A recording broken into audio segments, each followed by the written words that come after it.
Son las 8 de la mañana, las 7 en Canarias. Un cordial saludo a todos los oyentes de Radio María. Un día más, con la gracia del Señor, proseguimos el comentario del Catecismo de nuestra Madre la Iglesia. Y bien, cambiamos de mandamiento, pasamos del quinto al sexto mandamiento de la ley de Dios, dentro de la tercera parte del Catecismo en la que nos encontramos, la parte de la moral. Es a partir del punto 2331. Nos saltamos los puntos que son un resumen, como siempre hacemos.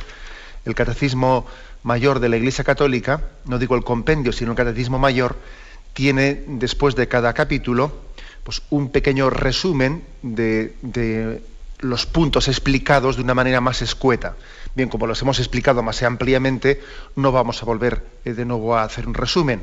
Y, por lo tanto, es así que llegamos al punto 2331. Introduce, como acostumbra el Catecismo, introduce este mandamiento con dos textos bíblicos, uno del Antiguo Testamento y otro del Nuevo Testamento. El del Antiguo Testamento es del libro del Éxodo y del Deuteronomio, que es la prohibición de cometer adulterio. No cometerás adulterio, decía la ley del Antiguo Testamento. Y en el Nuevo Testamento se elige el texto de Mateo 5, del Sermón de la Montaña, donde dice Jesús: ¿habéis oído que se dijo, no cometerás adulterio? Pues yo os digo, todo el que mira a una mujer deseándola, ya cometió adulterio con ella en su corazón.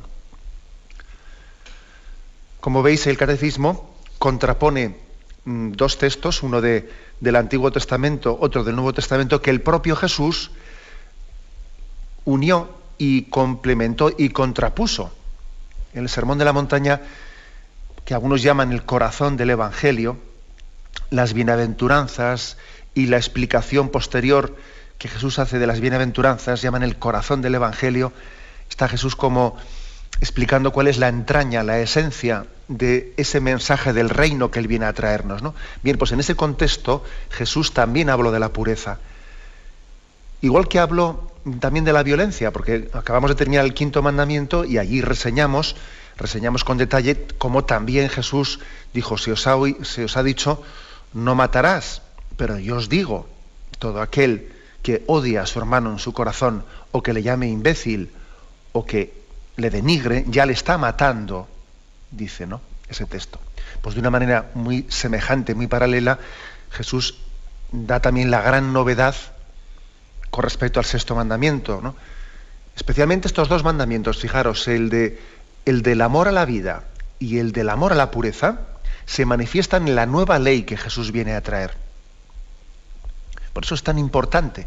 Y por eso yo diría que la batalla principal, ¿no?, que está teniendo lugar en este momento, pues entre los valores cristianos y, por otra parte, pues unos valores materialistas y secularizados, etcétera, principalmente tiene lugar en estos dos frentes, en esas dos grandes novedades que Jesús vino a traer en su moralidad, ¿no? Es el amor a la vida y el amor también, y el amor entre el hombre puro y casto, entre el hombre y la mujer. Son las dos grandes novedades que Jesús vino a traer, y que casi en este sermón, después de las bienaventuranzas, son casi podríamos decir, el centro, el meollo, ¿no?, la médula. Se os ha dicho, no matarás, pero yo te digo, no odies, ama a tu prójimo, incluso ama a tu enemigo. Primera gran novedad de Jesucristo. Se os ha dicho, no cometerás adulterio, pero yo te digo, no mires a esa mujer deseándola, sino aprende a amar con corazón limpio, con corazón puro. Entiende que tu vocación es la vocación al amor, a la donación. Segunda gran novedad de Jesucristo. Por eso hoy en día la batalla fundamental en la que se juegan los valores cristianos, pues yo diría que es esta, ¿no? Es la de familia y vida. Familia y vida son las dos grandes batallas. La batalla, el gran reto de aprender a amar con corazón limpio, con corazón puro, con corazón casto. Y la batalla de respetar la vida, considerarla sagrada, considerarla un don de Dios. Estas son las dos cuestiones principales en las que nos estamos hoy en día jugando los valores cristianos. Por supuesto, también hay más batallas, no quiero ser reduccionista. Otra gran batalla pues es el amor a los pobres. El amor a los pobres, en el que también Jesús puso su énfasis especial. Posiblemente estas tres son los tres aspectos fundamentales. Los tres cimientos, ¿no?, del mensaje cristiano. Pues bien, si Jesús ha superado el Antiguo Testamento, lo ha hecho suyo y al mismo tiempo lo ha superado, es porque su moral, la moral de Jesús, no es una moral de contención. Jesús no vino únicamente a contener determinados vicios o malos hábitos, como el hábito de la violencia, como el hábito de la impureza. Jesús no vino únicamente a contener, ¿no?, a predicar una moral de contención, sino Jesús vino a sembrar en nosotros unas virtudes que nos habituasen al bien. Por eso, en realidad, detrás del no matarás hay un ama la vida, y detrás de no cometerás actos impuros hay un vive la virtud de la pureza, vive la virtud de la castidad. De hecho, en las bienaventuranzas Jesús predicó: bienaventurados los limpios de corazón. Es decir, que lo novedoso de la moral que Jesús nos predica, de los valores del reino, es que Él nos quiere dar un nuevo corazón. Él no se reduce a decirnos: no hagáis esto, no, es que Él quiere darnos un nuevo corazón para amar. Un nuevo corazón. En definitiva, estamos pues por lo tanto en un mandamiento, el sexto mandamiento, que yo sé que puede ser hoy en día pues hasta a veces difícil de explicar, porque es muy contracultural, pero sin embargo es básico, es esencial. La educación en el amor cristiano es algo básico, tenemos que pedir luz, ¿no? Y yo le pido especialmente pues a todos los que han sido los santos, han sido mártires de la pureza, que ha habido tantos en la historia de la Iglesia, a los mártires de la pureza, que nos ayuden y que intercedan por nosotros para explicar bien este mandamiento a lo largo de estas sesiones que tengamos. Bueno, pues precisamente por esto, porque Jesús vino no únicamente a predicar unos preceptos de contención, sino que vino a predicar una moral del amor y a enseñarnos que es una virtud el ser capaz de amar con limpieza y con una vocación a la entrega de la vida. Por eso posiblemente la formulación misma de no cometerás adulterio, pues a lo largo del tiempo la propia Iglesia la ha formulado de no cometerás actos impuros, que es algo todavía que abarca más, porque el no cometerás adulterio parece que se reduce exclusivamente a las relaciones extramatrimoniales cuando alguien está casado, ¿no? Pero el no cometerás actos impuros se refiere a la totalidad de nuestra vida, independientemente de que seamos casados, solteros o lo que fuere, ¿no? Es decir, la sexualidad no se refiere exclusivamente al compromiso que tiene alguien de fidelidad cuando está casado, ¿no? La sexualidad configura nuestra vida. Por lo tanto, vivir esta vocación al amor en pureza y en castidad es una vocación de todo cristiano, esté casado, esté soltero, esté... Bueno. Por eso estos han sido los dos textos fundamentales que presentan y encuadran el sexto mandamiento. No cometerás adulterio, y el texto de Jesús en el Sermón de la Montaña que hemos referido, Mateo 5. Bien, y leemos el primer punto. El primer punto es el 2331. Dice: Dios es amor y vive en sí mismo un misterio de comunión personal de amor. Creándola a su imagen, Dios inscribe en la humanidad del hombre y de la mujer la vocación y consiguientemente la capacidad y la responsabilidad del amor y de la comunión. Leemos este párrafo, dejamos el siguiente párrafo para después. Primera afirmación central. Vamos a explicar el sexto mandamiento y nos podría sorprender que la Iglesia comienza diciendo en el primer punto del catecismo: Dios es amor. Pues es importantísimo que partamos de aquí. Para explicar bien la sexualidad La Iglesia lo que nos va a decir es que la sexualidad está al servicio del amor, es un instrumento de expresión de amor. Por eso comenzamos por aquí. Precisamente uno de los grandes dramas de nuestra humanidad es el divorcio entre sexo y amor. Ese divorcio. Entonces, de ese divorcio se derivan muchas cosas, ¿no? De ese divorcio se derivan muchas cosas. No se sabe, algunos suelen decir que el tema de la píldora, la introducción de la píldora ya por los años 60, la introducción de la píldora produjo un divorcio entre sexualidad y procreación. Ya el Papa Pablo VI anunció, ojo, vais a ver como si separamos sexualidad de procreación, somos tan egoístas en la vivencia de la sexualidad, si la separamos de la procreación, que con el tiempo vamos a separar la sexualidad del amor. No, hombre, ¿por qué no? Pues eso no tiene por qué ser. Bueno, pues mira, ya ha ocurrido. ¿Eh? Al haber separado la sexualidad de una de sus finalidades, la hemos separado de la otra. La sexualidad es expresión de amor, tiene dos finalidades, ¿no? La expresión del amor y la transmisión de la vida.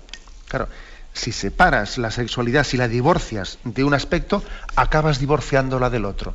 Y al final la sexualidad se queda sin vocación, se queda como una especie de búsqueda de egoísmo, ¿no?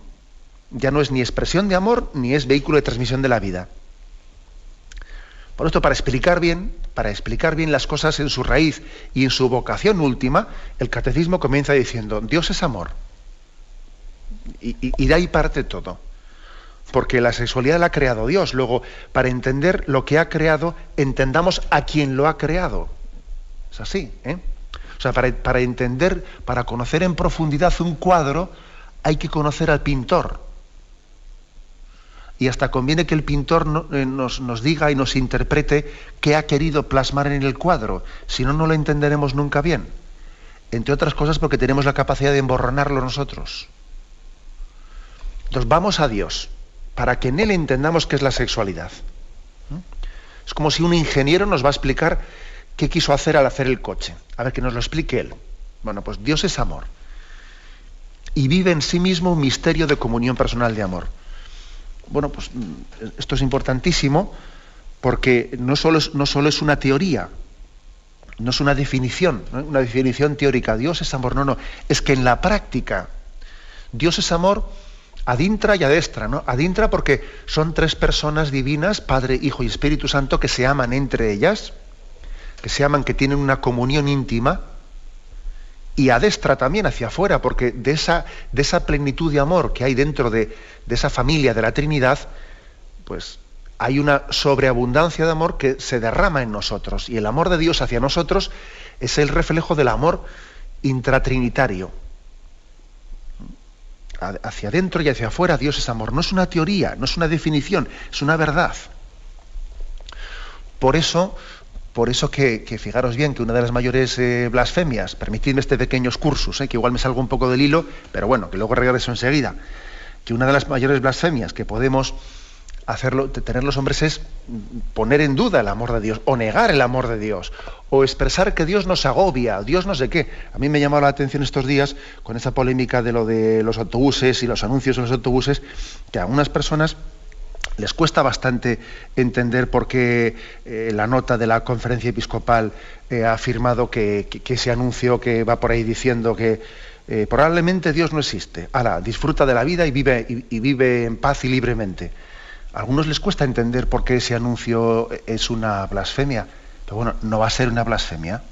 ¿Cómo no va a serlo? No en el sentido de decir una palabrota. Nosotros igual tenemos el concepto de que blasfemia es una palabrota malsonante, ¿no? No, pero es que hay blasfemias mucho más, vamos, complicadas, ¿no? Pero mucho más, en el fondo, incisivas. Es decir, blasfemia es negar que Dios es amor y que el amor hace feliz al hombre, ¿no? Eso de que vive feliz y contento porque probablemente Dios no existe, pero es que es como si nos dijesen, ala, vive feliz y contento, que tu padre y tu madre te los has quitado encima ya. Pero si mi padre y mi madre me dan la felicidad. ¿Cómo que si me los quito de encima soy feliz? Pero eso es poner en duda, eso es negar, mejor dicho, ¿no? Negar explícitamente que Dios es amor y que Dios nos quiere entrañablemente, ¿no? Por eso blasfemia no es una palabra malsonante, no. Blasfemia es una ofensa al amor de Dios. Es como si Dios nos dice, yo te quiero, y nosotros le respondemos, tú me agobias, quítate de en medio. Pero hombre, puede haber una blasfemia mayor. Bueno, pues por esto mismo afirmamos, dice así, Dios es amor y nosotros somos fruto de ese amor y hemos sido creados por el amor de Dios y para el amor. Nuestra vocación es el amor. Para eso hemos sido creados y no nos entendemos a nosotros mismos sin esa vocación de partida, ¿no? Y nunca seremos felices si no hacemos de nuestra vida una búsqueda y un cumplimiento de esta vocación. Vamos a intentar explicarlo, pero ahora tenemos un momento de reflexión.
Escuchan el programa Catecismo de la Iglesia Católica con Monseñor José Ignacio Munilla. La explicación de este punto 2331.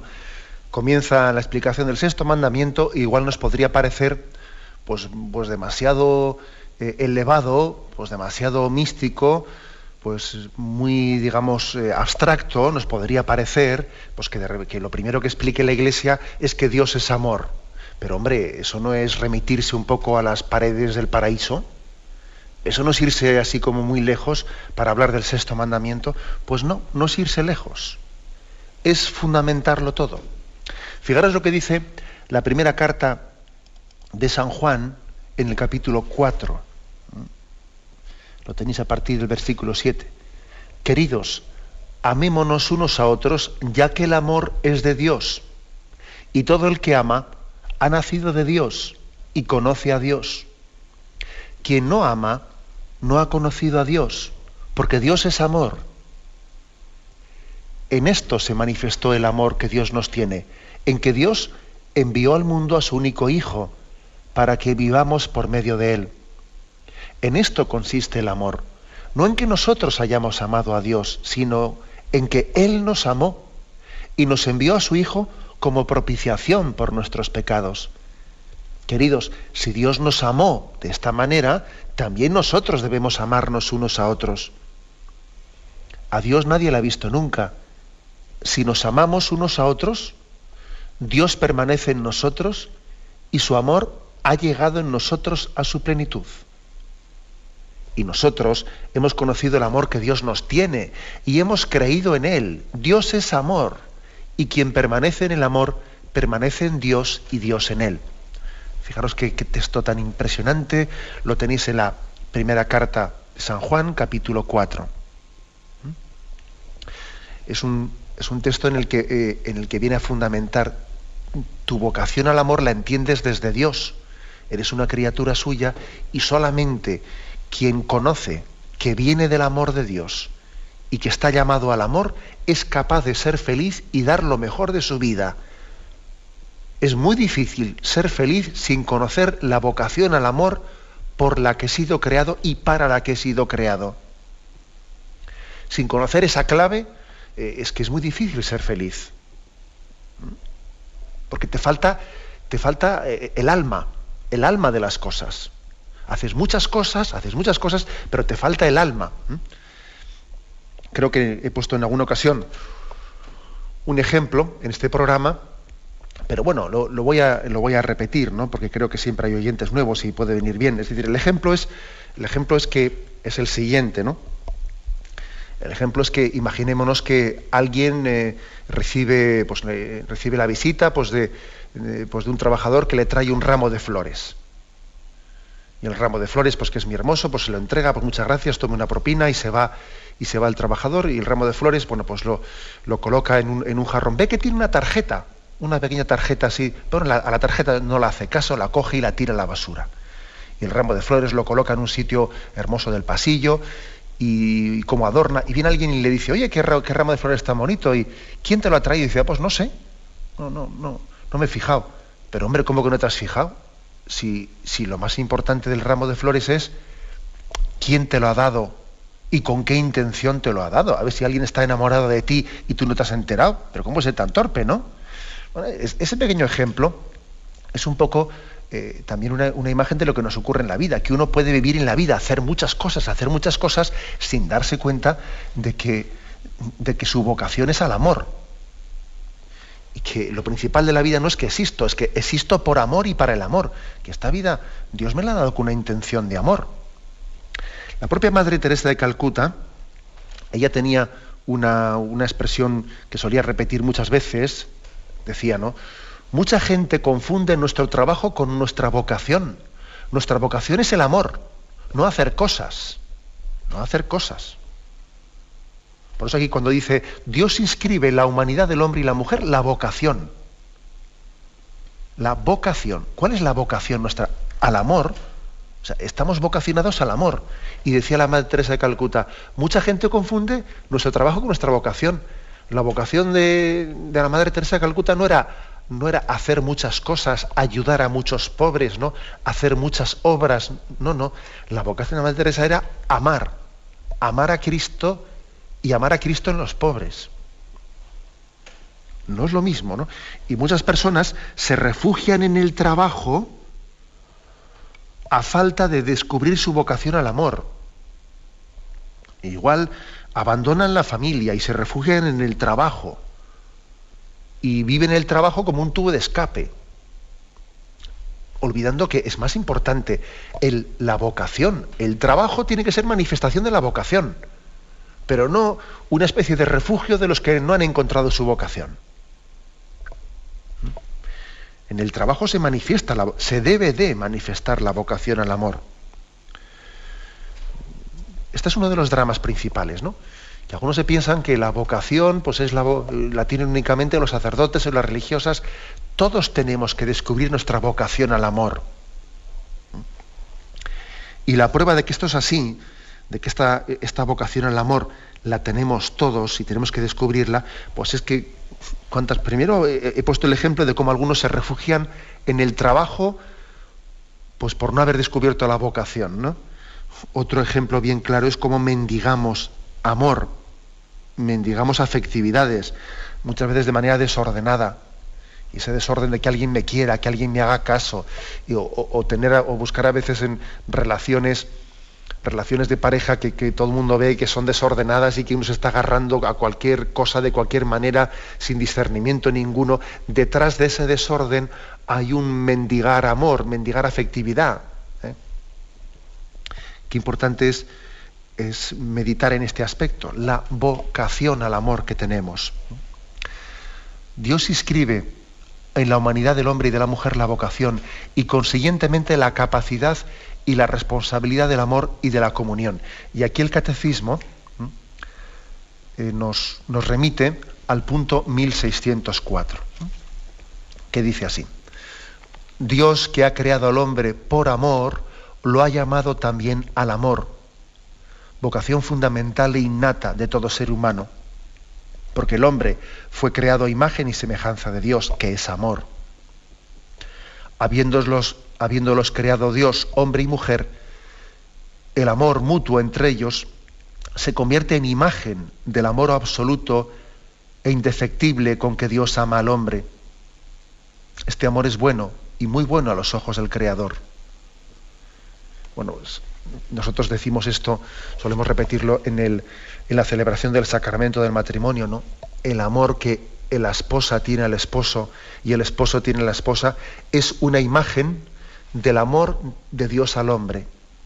Como Cristo amó a su iglesia, así el esposo ama a su esposa y la esposa ama al esposo. O sea, el amor que nos tenemos entre nosotros es una imagen del amor de Dios. Dice, por lo tanto, la capacidad y la responsabilidad que tenemos del amor y de la comunión. Dios ha hecho al hombre capaz de amar. Hoy en día esto es importante decirlo, porque claro, algunos ponen en duda, ¿puede haber un amor para siempre? ¿Puede haber un amor para siempre? ¿El hombre por naturaleza no se cansa de todo? ¿No es propio de la naturaleza del hombre que las cosas son finitas y son limitadas y tienen la fecha de caducidad puesta? Entonces, ¿cómo se puede proponer ese ideal de amor hasta que la muerte nos separe? Un amor eterno. ¿Cómo se puede poner ese ideal? Bueno, pues claro, porque es verdad que todo lo material es caduco, eso es cierto, eso no vamos a negarlo, pero porque es una semilla de amor divino, porque es imagen del amor de Dios, que está inscrita en nosotros como imagen y semejanza. Por eso creemos en que el amor es eterno. Porque no ha nacido de la carne y de la sangre, sino ha nacido de la vocación de Dios. Por eso creemos que el amor, que existe aquí, como dice, la capacidad y la responsabilidad del amor y la comunión. De lo contrario, claro, pues diríamos, el amor es una especie de química, algunos así lo definirían, ¿no? El amor es una reacción química que tiene el hombre de atracciones y claro, y como todas las reacciones químicas que tiene el hombre, pues también se agotan en sí mismas y entonces después algunos pretenden explicar el amor como una especie de reacciones químicas. Y más allá de que también no negamos, ¿no?, que el hombre también es materia y tiene también ese componente químico y físico, ¿no? Y también, pues cuando alguien se enamora, pues estará engendrando una serie de sustancias químicas, nadie niega eso, pero el amor es mucho más, aunque también está insertado en la naturaleza y en la biología humana. El amor es una imagen y semejanza de Dios y el amor es espiritual. Por eso creemos que el amor es eterno y que Dios ha creado al hombre con una capacidad de amar eternamente. Claro, esto, como os podéis imaginar, hay que cultivarlo, porque si alguien exclusivamente, ¿no?, pues entiende que lo que está es cultivando la faceta más carnal del amor y no cultiva la faceta espiritual, si no alimenta el amor de Dios, porque si el amor tiene en Dios su origen, pero él no lo alimenta en Dios, sencillamente lo único que hace es alimentar la carne y la sangre, lo carnal, pero no alimenta espiritualmente su amor. Claro, al final ya nos imaginamos qué es lo que va a ocurrir. Pero el problema está, no está en la vocación, que esa vocación era inequívoca, la que Dios le había dado, ¿no? El problema está en su infidelidad a la vocación, claro. Pero Dios nos ha dado esta vocación al amor, ¿no? Y al amor en plenitud. Tenemos un momento de reflexión y continuamos enseguida.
Escuchan el programa Catecismo de la Iglesia Católica con Monseñor José Ignacio Munilla. Continuamos con la explicación de este punto 2331. El segundo párrafo que habíamos dejado sin leer dice: Dios creó al hombre a imagen suya, hombre y mujer los creó. Creced y multiplicaos. El día en que Dios creó al hombre, le hizo a imagen de Dios. Los creó varón y hembra, los bendijo y los llamó hombre en el día de su creación. Como veis aquí en este cúmulo de citas del Génesis, en este cúmulo de citas se hace referencia a dos cosas, ¿no? En primer lugar, a que el hombre está criado a imagen suya, y luego hace referencia a que los ha creado con una especificidad de sexo. Hombre y mujer los creó. Cuando habla de que el hombre es imagen suya, utiliza la palabra hombre no en el sentido de varón, no como si el varón fuese imagen de Dios y la hembra no. No. Bueno, sabéis que hay dos acepciones, ¿no?, del término hombre. Una es la acepción de ser humano y otra es la acepción de varón, como contrapuesto a mujer. Bueno, pues nosotros decimos que el hombre es imagen de Dios, el ser humano, la persona humana, es imagen de Dios. Y después de haber afirmado tal cosa, después de eso insiste, ¿no? Pues los ha creado a imagen de Dios, pero los ha creado varón y hembra, hombre y mujer. Y también es como una forma específica de ser imagen de Dios. Dios no es ni hombre ni mujer, en Dios no hay sexo. Dios es espíritu y por lo tanto Dios no es hombre ni mujer. El hecho de que en la revelación se le designe con el término de padre, bueno, pues eso no quiere decir que a Dios le podamos apropiar un sexo determinado, eso está claro, yo creo que eso se entiende. También nosotros no podemos cambiar el lenguaje revelado.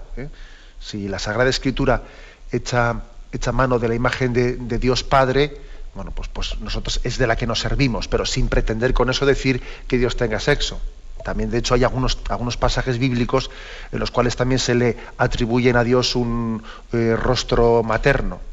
Es que puede una madre olvidarse del hijo de sus entrañas, pues aunque eso ocurriese, yo nunca me olvidaría de ti, ¿no? Dice Isaías, etc. Por lo tanto, en Dios no hay sexo, pero sí que Él, que ha hecho al hombre a su imagen y semejanza, esa imagen la ha hecho de una manera específica y complementaria.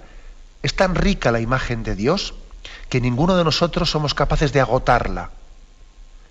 Y entonces podríamos decir que el varón y la hembra, entre ellos, enriquecen la imagen de Dios, la enriquecen. Es como si viésemos dos caras de Dios, dos fotografías de Dios, ¿no?, que entre ellas nos hacen conocer más la belleza del Creador. A una pequeña reflexión diría, bueno, pues he dicho antes que el término hombre tiene las dos acepciones de ser humano y la acepción de varón. En cuanto a la acepción de ser humano, la palabra homo, la etimología es curiosa, ¿no? Sabéis que la etimología de ¿qué significa hombre?, ¿no? Viene de homo, de humus, la palabra latina de la que deriva, pues en su raíz indoeuropea, ¿no?, significa tierra. Y ahí tenemos la voz de humus, ¿no?, que es la tierra, el suelo.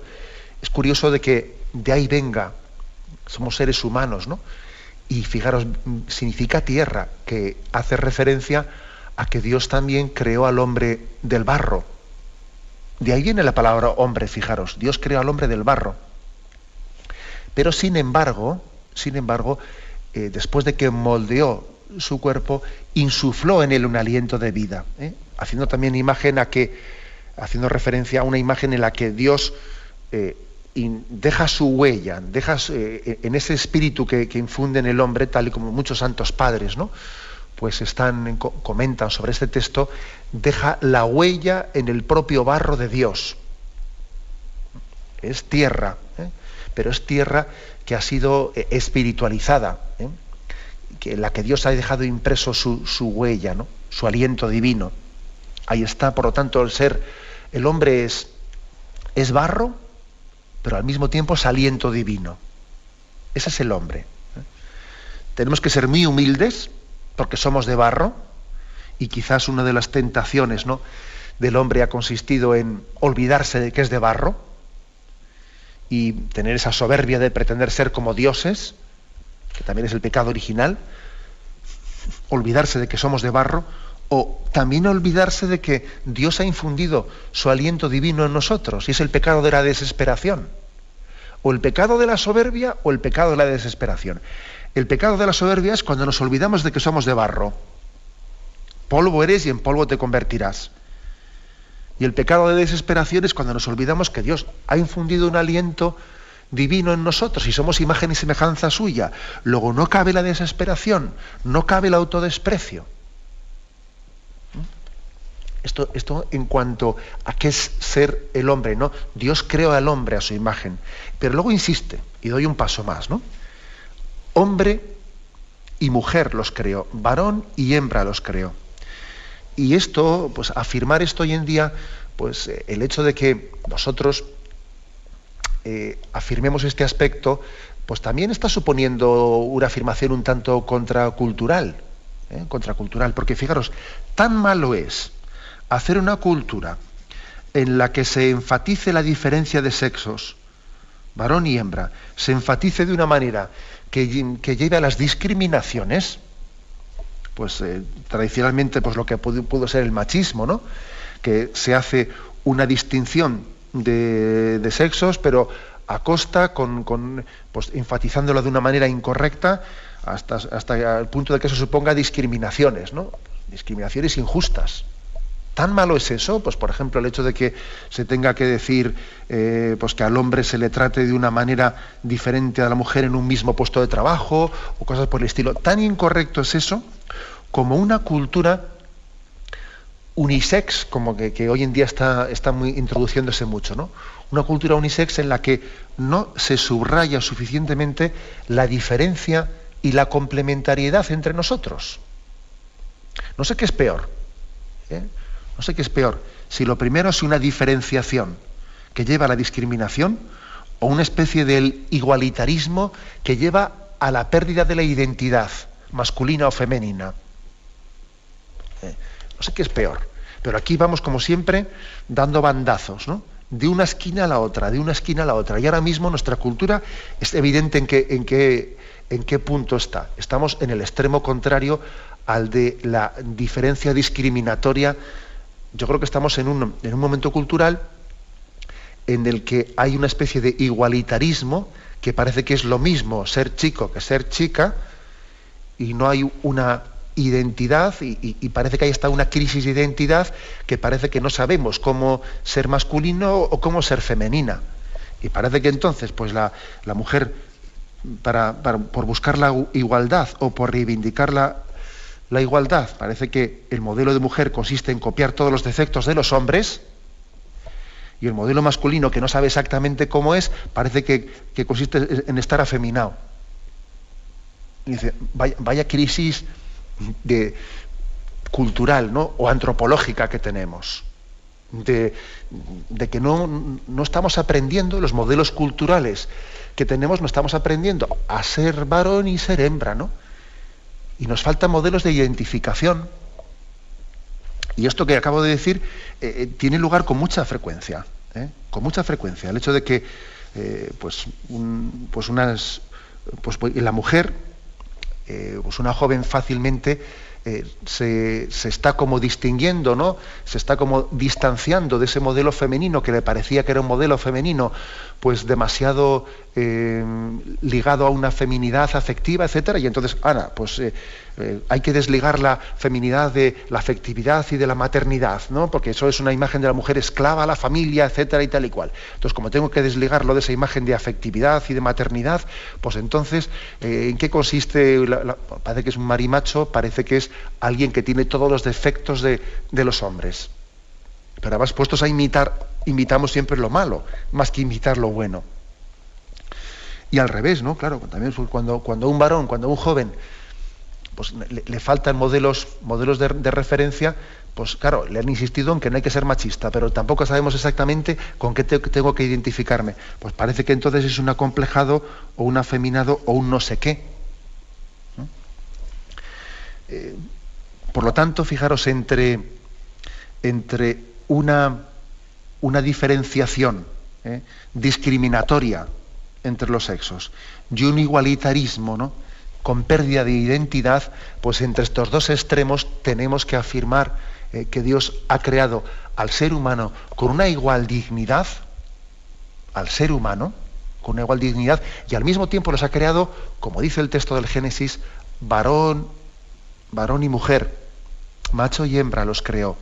Y en ello se reflejó más pues la riqueza de la identidad, de esa identidad divina que se expresa en la imagen y semejanza que ha grabado en nosotros, ¿no? Los bendijo y los llamó hombre en el día de su creación. Insiste mucho este texto del Génesis, en el día de su creación. ¿Qué querrá decir esto de en el día de su creación? Bueno, pues que es huella divina. Nosotros quizás nos estamos enfrentando con una ideología de género, que la ideología de género lo que viene a afirmar es que la distinción entre varón y hembra, entre hombre y mujer, son distinciones que las propias culturas han creado, que en el fondo no es la naturaleza, no proviene de la naturaleza la diferencia entre el hombre y la mujer, sino que es la cultura la que artificialmente, y la educación que hemos recibido, la que nos ha hecho creer que somos distintos hombres y mujeres. Es la cultura, es la ideología, es el ambiente, es la religión que nos lo ha hecho creer. Eso dice la ideología de género. Sin embargo, nosotros creemos que en la propia naturaleza hay una diferencia, pues no solo de órganos biológicos, sino que hay también una diferencia de sensibilidad, de carácter, porque la imagen y la semejanza de Dios también ha sido imprimida no solo en que uno tiene unos órganos sexuales y otro tiene otros órganos sexuales, sino también en la propia identidad. Hay una diferencia que es la que permite la complementariedad. Porque si no somos diferentes, luego no somos complementarios. Y también, claro, la comunión es posible cuando hay complementariedad. A ver si va a resultar que uno de los motivos de tanto divorcio y tanta ruptura matrimonial también es este. Claro, porque también si nos educamos en saber que somos distintos, y será más fácil que seamos complementarios. Si hemos intentado subrayar que todos somos lo mismo, pues mira, dos iguales se repelen. ¿Sabes? A ver si también va a ser este otro factor más que también explique por qué nos cuesta tanto la comunión en el seno del matrimonio. Porque en una cultura unisex en la que no se diferencia el ser varón y el ser hembra, luego cuesta más la complementariedad. Por eso nosotros pensamos que dice, en el día de su creación, lo llamó hombre en el día de su creación, que no es algo cultural, no es únicamente un influjo, no, sino que parte de la propia naturaleza en la que Dios ha dejado impresa su huella como imagen y semejanza suya en la naturaleza humana, parte de esa naturaleza, pues el ser femenino y el ser masculino. Lo dejamos aquí y damos paso ahora a la intervención de los oyentes. Podéis llamar para formular vuestras preguntas al teléfono 917-107-700. 917-107-700.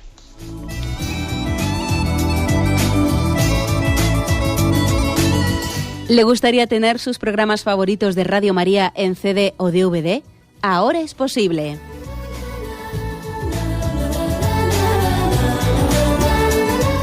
Le sugerimos que primero se informe en qué formato de audio lo puede escuchar en su equipo, DVD o CD, teniendo en cuenta que no todos los lectores de CD pueden reproducir el formato digital MP3 en el que enviamos nuestros programas. Y luego, si quiere en su casa esos programas que tanto le gustan, solo tiene que escribir una carta a Radio María, Paseo Lanceros 2, primera planta, 28024, Madrid, indicando si lo quiere en CD o DVD y cuántos programas. También le rogamos que escriba su nombre, dirección y no se olvide de facilitarnos un teléfono de contacto para cualquier duda que nos surja.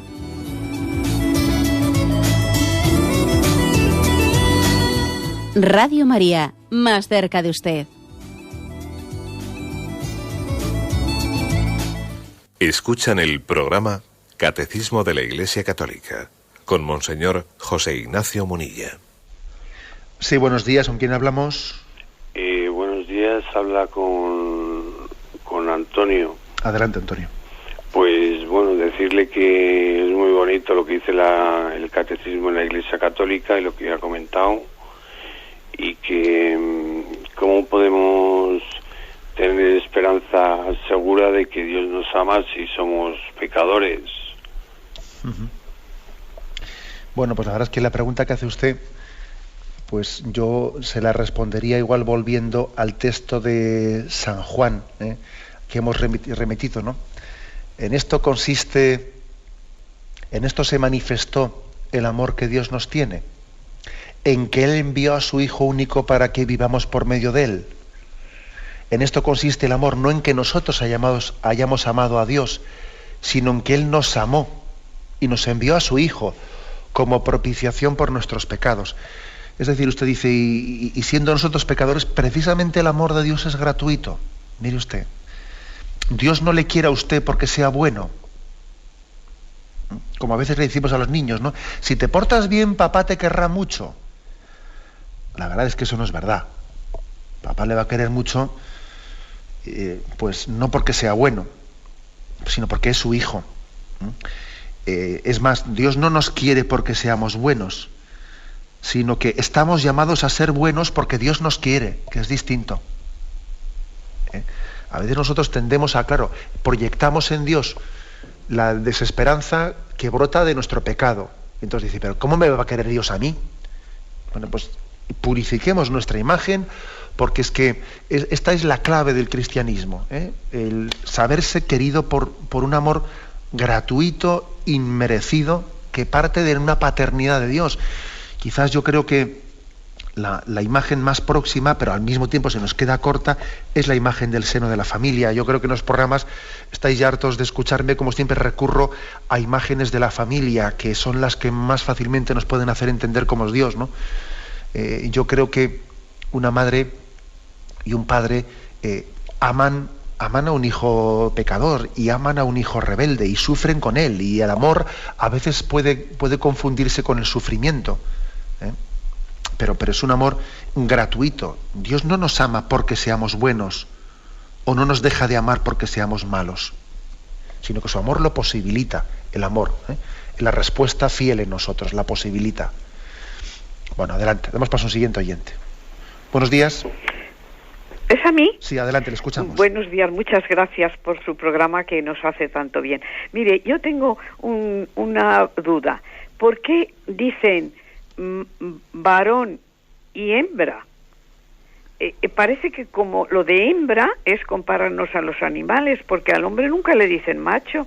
Y yo no sé si es que esto ha quedado pues en la cultura. A veces dicen hombre, mujer, o varón y mujer, pero dicen muchas veces, hoy también se lo oía a usted, hembra. Y a mí eso pues me chirría, no me parece como... Quisiera que me explicara, si es tan amable. No soy yo, digamos, un conocedor de los idiomas como para hacerle una explicación. El latín se distingue, la palabra homo, de ahí viene de hombre, de huir, huir, como paralelamente en griego también se distingue anthropos de aner. El primer término en cada una de esas lenguas para designar el ser humano, y el segundo el varón. Bueno, ahora usted dice, ¿por qué si se utiliza varón en vez de macho? Pues la verdad es que me imagino que será por traducciones etimológicas, ¿sabe? Me imagino que será por eso. Ya entiendo lo que dice, que suena más fino varón que macho, ¿no? Bueno, pues la verdad es que yo me imagino que esto será por fidelidad a las traducciones etimológicas, ni más ni menos. La Biblia se tiende a traducir con fidelidad lo máximo posible, no intentando cambiar palabras para que suenen mejor, sino la fidelidad a los términos. Pero bueno, evidentemente el espíritu es el que usted dice, ¿no? O sea que no vea usted problema en ello. Adelante, vamos para un siguiente oyente. Buenos días. Buenos días, sí. Monseñor. Buenos días. Mire, tengo una curiosidad muy grande, a ver si usted me puede ayudar. En Génesis se dice que el varón y la hembra pues han sido creados y, dijéramos, como complemento uno de otro y para multiplicarse.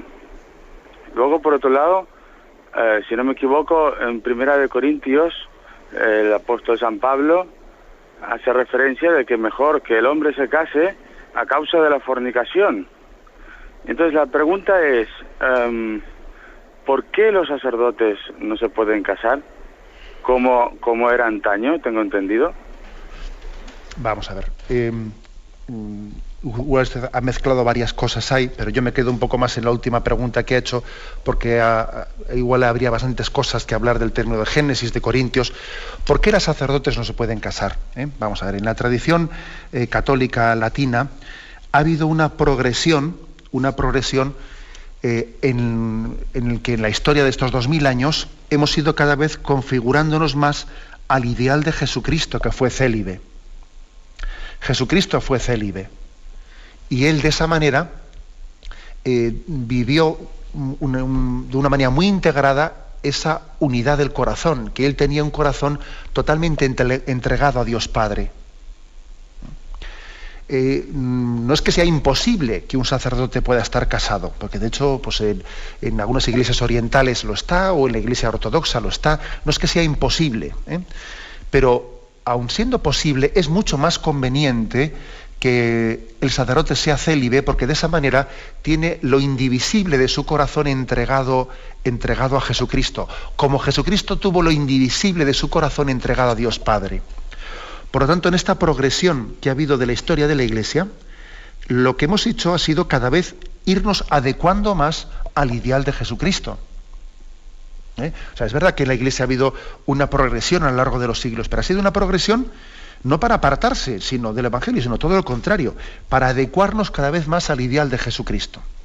De todas maneras, hay que decir que ya en el concilio de Elvira, en los primeros siglos, etcétera, incluso aquí en España, ya se comenzó a pedir el celibato a los sacerdotes, porque se veía que era muy conveniente, muy adecuado para vivir esa entrega del corazón a Dios.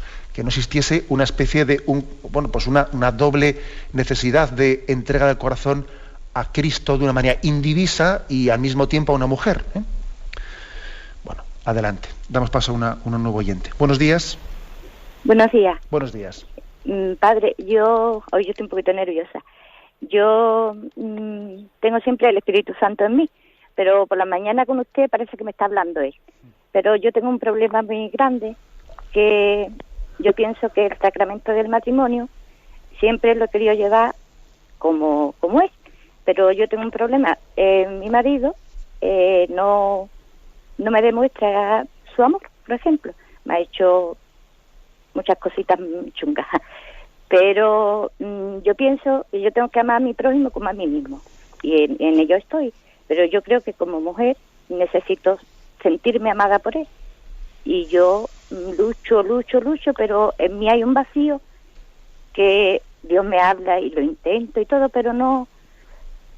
¿Qué luz me podría dar usted para yo? De hecho yo hasta la muerte con mi marido, y no quiero, pues quiero tanto que no es que esté hablando poniéndolo en contra de, le doy su libertad y todo, pero yo no sé si usted me entiende lo que yo le quiero transmitir. Mire, gracias por su testimonio también, ese testimonio de decir, yo sufro, yo tal, pero yo aquí fiel.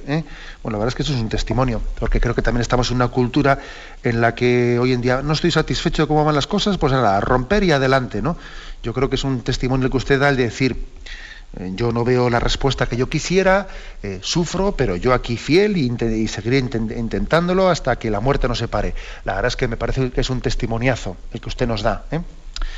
Bueno, la verdad es que yo creo que aparte de todos esos componentes espirituales, de fidelidad, etcétera, también a veces hace falta una educación humana en el amor. Por eso yo le diría, no sé si usted lo ha hecho, pero sí que le diría que aunque tenga que ser al principio usted sola, y más tarde ojalá fuese la pareja, que acuda usted a algún centro de orientación familiar de estos que suelen tener las diócesis, en los que también suele haber algunos terapeutas familiares, porque a veces esa especie de insatisfacción en la respuesta de amor también suele venir por ciertos bloqueos de comunicación, bloqueos de comunicación, que igual cada uno percibe las cosas de una manera muy distinta. Entonces, es verdad que hay que tener el ideal espiritual muy alto, ¿no? De decir, tenemos que amar en la cruz, tenemos que amar